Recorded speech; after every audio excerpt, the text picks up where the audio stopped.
Sir, this is your phone. You can see these marks, no? See, all this they have spoiled, sir. They have done from hand. They are not supposed to do this, and they have hit something to remove the panel. So while hitting, what has happened is, see, you can see these dots. This is a steel, sir.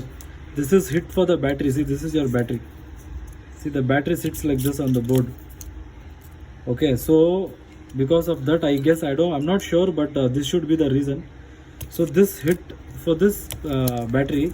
So because of that, the battery is swollen like this. See, you can see this, no? See, now I'm going to change this battery, sir. This is a new battery. See, I'm changing new battery. See, it will be like this. You can see this, no, Mark? See this. So this battery is bulged. Maybe that should be the reason. Not sure, sir.